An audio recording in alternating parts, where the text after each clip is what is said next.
Olá, galerinha do quinto ano. Bom estar aqui com vocês. Eu estava com saudades. E vocês como estão? Eu tenho certeza que estão bem, né?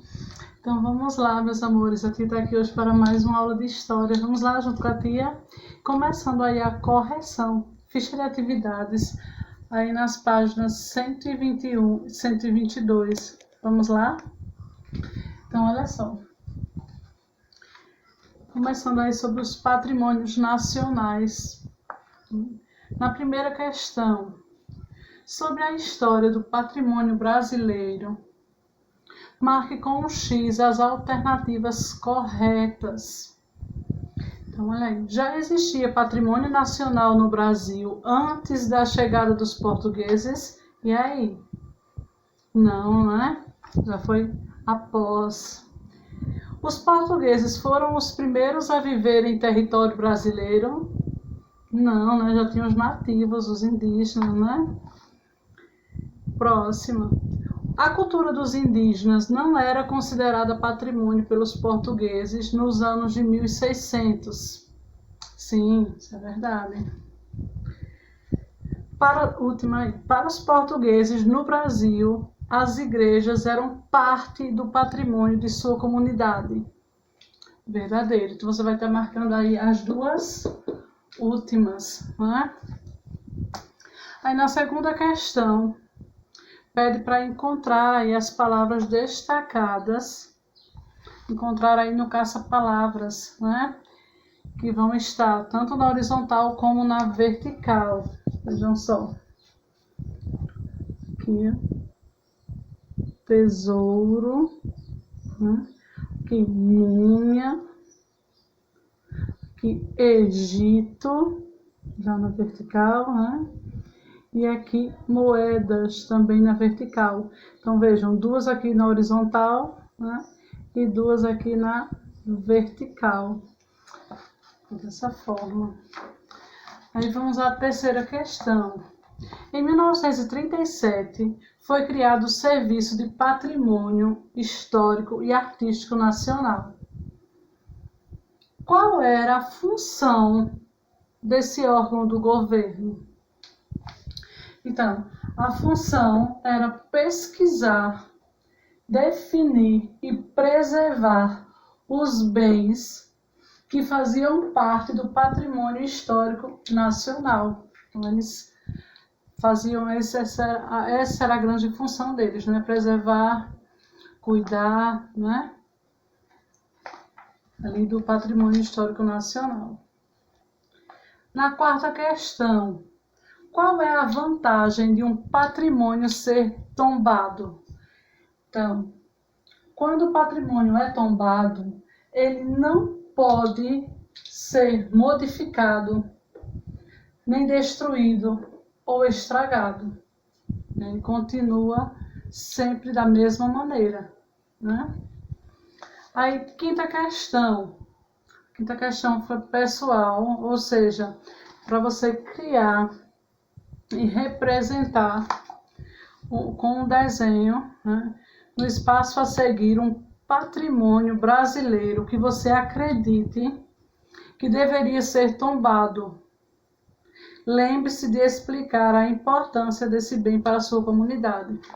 Ou seja, aquele que deve permanecer da mesma maneira, né, sem que seja modificado, destruído ou estragado. Permaneça lá intacto, né? Então, aí, esse é pessoal. Ok? Então, meus amores, agora vamos para o livro, página 196. Vamos lá? Vamos continuar aí falando sobre patrimônio e turismo. Vamos lá junto com a tia. Gente, olha aí, patrimônio e turismo. Então, olha aí que bela imagem, né? Que belo cartão postal aí. Estando aí na cidade de Paraty, no Rio de Janeiro, que foi tombada em 1966. Olha aí. Ou seja, que permanece intacta, né? Sem ser modificada. No caso, ela pode até ser reformada, mas sempre prevalecendo da mesma maneira, né? Então, olha aí. A partir da metade do século XX, houve muitos investimentos na preservação do patrimônio nacional e grandes incentivos na área do turismo. Muitas paisagens coloniais foram tombadas como patrimônio nacional e o governo queria incentivar a visita a esses lugares. Por isso, no ano de 1966, foi criada a Empresa Brasileira de Turismo, a Embratur, um órgão do governo destinado a incentivar e promover o turismo no nosso Brasil. Olha aí outros locais aí, tá vendo? Aí na cidade de Cachoeira, na Bahia, que também foi tombada em 1971. Permanece aí intacta, né? Ou seja, sem modificações. Com a valorização do patrimônio, cidades históricas brasileiras se tornaram um destino desejado pelos turistas estrangeiros, gerando renda para o país por causa dos gastos dos turistas. Com isso, o patrimônio nacional ajudou a movimentar a economia brasileira por meio do turismo.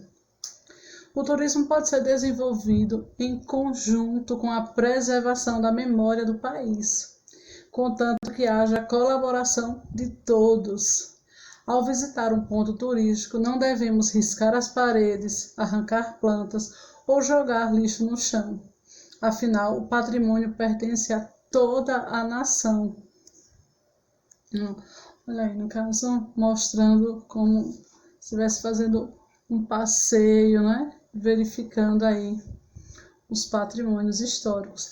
E é como citou aí, é de todos nós, né?